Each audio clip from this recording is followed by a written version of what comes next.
formação do Reino Independente de Portugal se iniciou por volta do século XV, através das terras usadas pelo rei Afonso VI a Dom Henrique de Borgonha.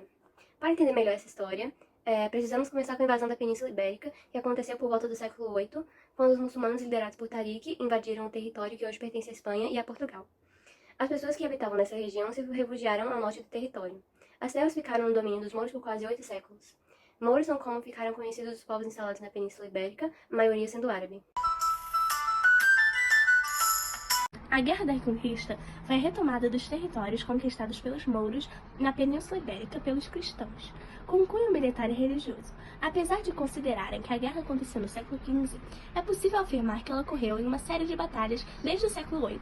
Pelágio, que desde 718 estava formando um exército, teve uma grande vitória em 722, na Batalha de Covadonga, e logo as terras ao norte do Rio Douro já eram novamente cristãs.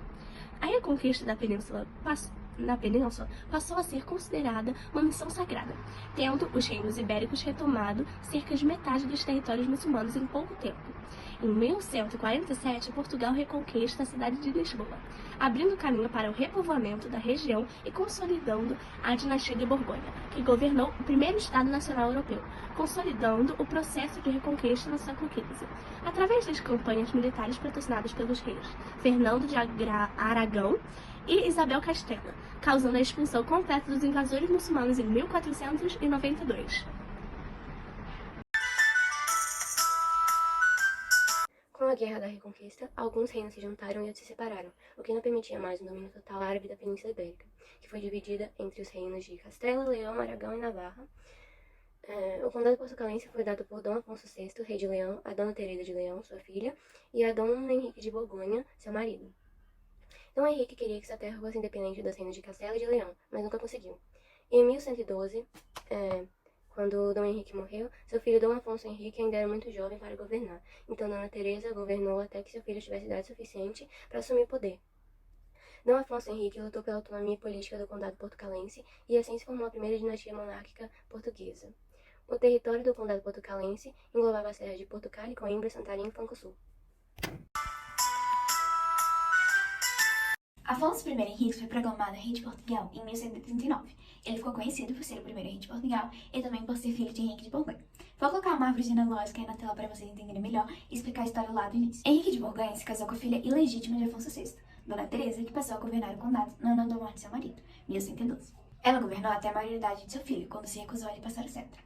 Seu filho, então, se juntou aos barões da região sul do Rio Minho e derrotou Dona Teresa na Batalha de São Mamede, em 1128. Afonso I Henrique foi obrigado, no começo, a prestar vassalagem a seu primo, Afonso VII de Leão, e, com a vitória na Batalha de Ourique, em 1139, assumiu o título de rei, impôs tributos e garantiu a independência de seu país, dando forma aos primeiros estados europeus. Eu vou fazer agora um pequeno resumo de seu reinado e colocar aí na tela uma linha do tempo, para vocês conseguirem acompanhar melhor. Ele se casou em 1146, com Dona Mafalda, filha do conde de Savoy.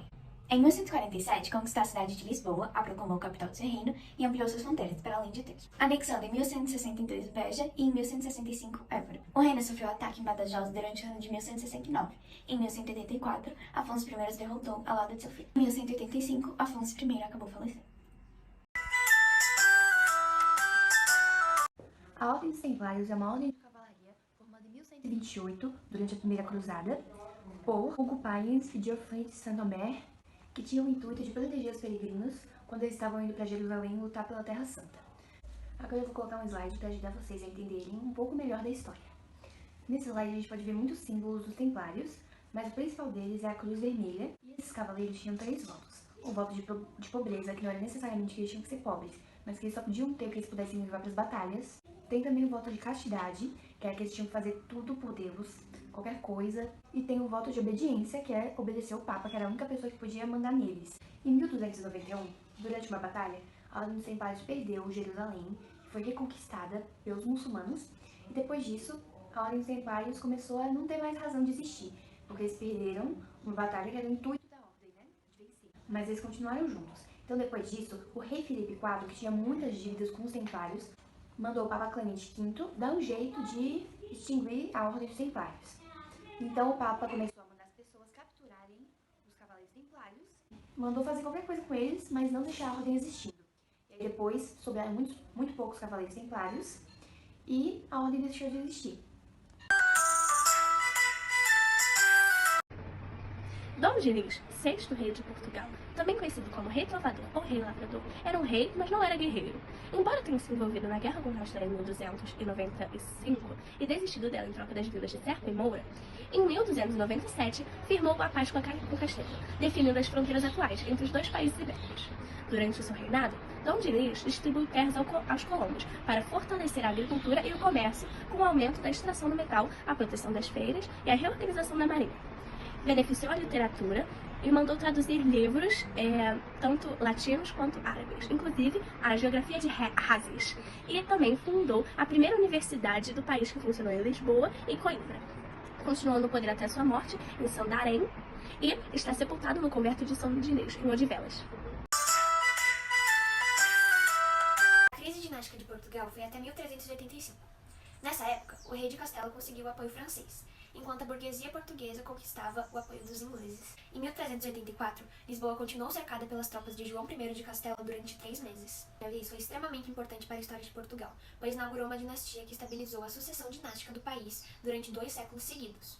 Também foi importante porque estabeleceu a independência de Portugal. A Revolução foi causada pois na década de 1380, Portugal era governado por Dom Fernando I, que pertencia à dinastia Afonsina. Dom Fernando I se casou e teve uma filha, chamada Princesa Beatriz. Em 1383, Dom Fernando I faleceu. A lei portuguesa determinava que a viúva do rei, Dona Leonor Teles, seria a regente do reino até que o herdeiro da sua filha completasse 14 anos. Entretanto, Dona Leonor decidiu oferecer o trono português à Princesa Beatriz, casada com o rei de Castela. Essa decisão trouxe grande descontentamento para grande parte da sociedade portuguesa. Com isso, ocorreu em Portugal uma série de revoltas populares contra Dona Leonor. Toda essa conspiração resultou no assassinato de Conde Andeiro, amante de Dona Leonor.